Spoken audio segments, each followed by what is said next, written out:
Hi friends, ನಾನು ನಿಮ್ಮ Nishchita. Welcome back to my channel.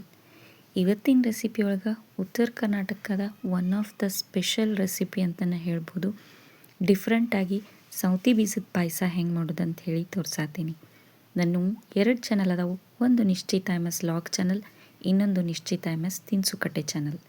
2 ಚಾನಲ್ನು subscribe ಮಾಡ್ಕೊಂಡು ವೀಡಿಯೋಸ್ನ ನೋಡಿರಿ, ಶೇರ್ ಮಾಡಿರಿ, ಲೈಕ್ ಮಾಡಿರಿ. ಬರ್ರಿ ಡಿಫ್ರೆಂಟಾಗಿ ಟೇಸ್ಟಿಯಾಗಿ ಸ್ವೀಟು ಸೌತಿ ಬೀಜದ ಪಾಯಸ ಹೆಂಗೆ ಮಾಡೋದು ಅಂಥೇಳಿ ನೋಡ್ಕೊಂಡು ಬರೋಣ. ಫಸ್ಟ್ ಒಂದು ಬೌಲ್ನಷ್ಟು ಕಾಯಿಸಿ ಉಗುರು ಬೆಚ್ಚಗೆ ಇರುವಂಥ ಹಾಲಿನಾಗ ಒಂದು 2-3 ಸ್ಪೂನ್ ಬಾದಾಮ್ ಮಿಕ್ಸ್ ಪೌಡರನ್ನು ಹಾಕ್ಕೊಳತ್ತೀನಿ. ಆಮೇಲೆ ಅದಕ್ಕೆ ಒಂದು ಚಿಟಕಿ 2 ಚಿಟಕಿಯಷ್ಟು ಕೇಸರಿ ಹೆಸರನ್ನ ಹಾಕ್ಕೊಂಡು ಚಲೋತ್ನಂಗೆ ಮಿಕ್ಸ್ ಮಾಡಿ, ಗಂಟಿಲಾರ್ದಂಗೆ ಮಿಕ್ಸ್ ಮಾಡಿ ಇದನ್ನು ಮ್ಯಾರಿನೇಟ್ ಥರ ಮಾಡೋಕ್ಕೆ ಇಡ್ತೀನಿ. ನೆಕ್ಸ್ಟ್ ಪ್ರೊಸೆಸ್ ಕಂಪ್ಲೀಟ್ ಆಗೋ ಮಟನೂ ಇದು ಮ್ಯಾರಿನೇಟ್ ಹಾಕಿರ್ತೈತಿ. ಈಗ ನೆಕ್ಸ್ಟ್ ನಾನು ಒಂದು ದಪ್ಪ ತಳದ ಬಾಳ್ಗಿಗೆ ಒಂದು 2-3 ಚಮಚದಷ್ಟು ತುಪ್ಪ ಹಾಕ್ಕೊಂಡು ತುಪ್ಪನ ಫಸ್ಟ್ ಲೈಟಾಗಿ ಬಿಸಿ ಮಾಡ್ಕೊತೀನಿ ಅಂತ. ಆಮೇಲೆ ಇದಕ್ಕೆ ಡ್ರೈ ಫ್ರೂಟ್ಸ್ ನಾ ಇಲ್ಲೇ ಗೋಡಂಬಿ, ಬಾದಾಮಿ, ಕೇರ್ ಬೀಜ ಮತ್ತು ಒಣ ದ್ರಾಕ್ಷಿನ ಹಾಕ್ಕೊಂಡೀನಿ. ನಿಮಗೆ ಯಾವುದು ಬೇಕೋ ಎಲ್ಲ ಡ್ರೈ ಫ್ರೂಟ್ಸ್ನು ತುಪ್ಪದಾಗ ಫಸ್ಟ್ ಚಲೋತ್ನಂಗೆ ಫ್ರೈ ಮಾಡ್ಕೊರಿ. ಆಮೇಲೆ ಇದನ್ನು ಫ್ರೈ ಮಾಡಿ ಒಂದು ಸೈಡಿಗೆ ತೆಗೆದಿಟ್ಕೊಳ್ಳೋಣಂತ. ಈಸಿಯಾಗಿ ಆಗ್ತೈತಿ, ಟೇಸ್ಟಿ ಕೂಡ ಇರ್ತೈತಿ. ಡಿಫ್ರೆಂಟಾಗಿ ನಮ್ಮ ಕಡೆ ಅಂದ್ರೆ ಫೇಮಸ್ ಅಂತಲೇ ಹೇಳ್ಬೋದು ನೋಡ್ರಿ ಸೌತಿ ಬೀಜದ ಪಾಯಸ.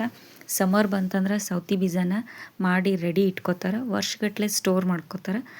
ಯಾವಾಗ ಬೇಕೋ ಆವಾಗ ಈ ಥರ ಪಾಯಸ ಮಾಡ್ಕೊಂಡು ಟೇಸ್ಟ್ ಮಾಡ್ತಾರೆ ನೋಡ್ರಿ. ಸೊ ಡ್ರೈ ಫ್ರೂಟ್ಸ್ ಚಲೋ ಫ್ರೈ ಆಗ್ಯಾವ. ಈಗ ಇವನ್ನ ಸೈಡಿಗೆ ಒಂದು ಬೌಲ್ನಾಗ ನಾನು ತೆಗೆದು ಇಟ್ಕೋತೀನಂತ. ನೆಕ್ಸ್ಟ್ ಅದ ತುಪ್ಪದಾಗ ನಾನು ಅರ್ಧ ಬಟ್ಟಲ್ದಷ್ಟು ಸೌತಿ ಬೀಜನ ಹಾಕ್ಕೊಂಡು ಅವನ್ನ ಕೂಡ ತುಪ್ಪದಾಗ ಚಲೋತ್ನಂಗೆ ಫ್ರೈ ಮಾಡ್ಕೋತೀನಿ. ಇನ್ನೊಂದು ಸೈಡ ನಾನು ನೀರನ್ನ ಬಿಸಿ ಮಾಡೋಕ್ಕೆ ಇಟ್ಕೊಂಡೀನಿ. ಇದಕ್ಕೆ ಹುರಿದ ಮೇಲೆ ನಾವು ಬಿಸಿ ಬಿಸಿ ನೀರು ಹಾಕ್ಕೋಬೇಕು.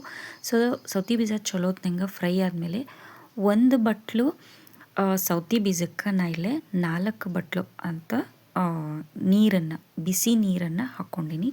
ಇದು ಚಲೋತ್ನಂಗೆ ಕುದಿಬೇಕು. ಕಾಳೆಲ್ಲ ಸಣ್ಣಗಿದ್ರೆ ಫುಲ್ ದಪ್ಪಾಗಿ ಬರಬೇಕು, ಉಬ್ಬಿ ಬರಬೇಕು. ಚಲೋ ಬೇಯಬೇಕಾದ್ರೆ ಅದು ಹಸಿ ಒಟ್ಟು ಉಳಿಬಾರ್ದು. ಚಲೋತ್ನಂಗೆ ಬೆಂದ ಮೇಲೆ ಸಣ್ಣ ಕಾಳೆಲ್ಲ ದಪ್ಪ ಆಗ್ತಾವೆ. ಅಲ್ಲಿ ಮಟ್ಟ ಅದನ್ನು ನಾವು ಚಲೋತ್ನಂಗೆ ಕುದಿಸ್ಕೊಳ್ಳೋಣಂತ.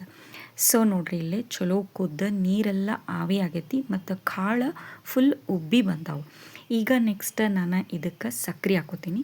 ನಾನೇನು ಒಂದು ಅರ್ಧ ಬಟ್ಲದಷ್ಟು ಸೌತಿ ಬೀಜ ತೊಗೊಂಡಿದ್ದಲ್ಲ ಅಷ್ಟು ಕ್ವಾಂಟಿಟಿ ಅಷ್ಟು ನಾನು ಸಕ್ಕರೆನೂ ಹಾಕ್ಕೊಂಡು ಚಲೋತ್ನಂಗೆ ಮಿಕ್ಸ್ ಮಾಡ್ಕೋತೇನಂತ. ಗ್ಯಾಸ್ ಫ್ಲೇಮ ಮೀಡಿಯಮ್ದಾಗನೇ ಇಟ್ಕೊಂಡೀನಿ.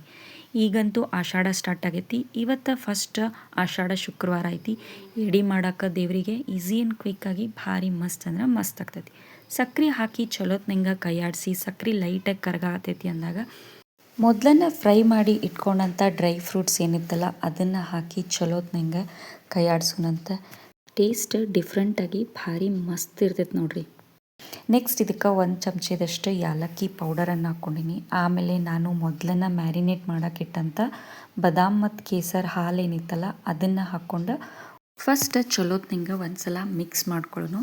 ಆಮೇಲೆ ನಾವು ಇದಕ್ಕೆ ಎಕ್ಸ್ಟ್ರಾ ಹಾಲನ್ನು ಸೇರಿಸ್ಕೊಳ್ಳೋಣಂತ.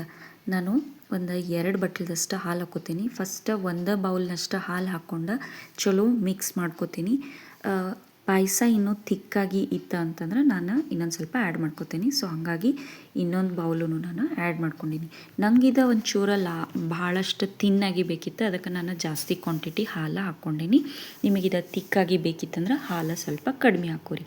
ಹಾಲು ಹಾಕ್ಕೊಂಡ್ಮೇಲೆ ಚಲೋತ್ನಂಗೆ ಕೈಯಾಡಿಸಿ ಬಿಸಿ ಬಿಸಿಯಾಗಿ ಸರ್ವ್ ಮಾಡಿರಿ. ಭಾರಿ ಮಸ್ತ್ ಅಂದ್ರೆ ಮಸ್ತ್ ಆಗಿರ್ತೈತಿ. ಉತ್ತರ Karnataka special one of the famous ಸೌತಿ ಬೀಜದ ಪಾಯಸ ರೆಡಿ ಆಗೈತಿ. ನೀವು ಮನೆ ಒಳಗೆ ಮಾಡಿರಿ. ಟೇಸ್ಟ್ ಹೆಂಗಿತ್ತಂತೇಳಿ ನಂಗೆ ಕಮೆಂಟ್ ಸೆಕ್ಷನ್ನಾಗ ತಿಳಿಸ್ರಿ. ನಾನು 2 ಚಾನಲ್ನು ಸಬ್ಸ್ಕ್ರೈಬ್ ಮಾಡ್ಕೊಂಡು ವೀಡಿಯೋಸ್ನ ನೋಡಿರಿ, ಶೇರ್ ಮಾಡಿರಿ, ಲೈಕ್ ಮಾಡಿರಿ, ನನಗೆ ಸಪೋರ್ಟ್ ಮಾಡಿರಿ. Thank you.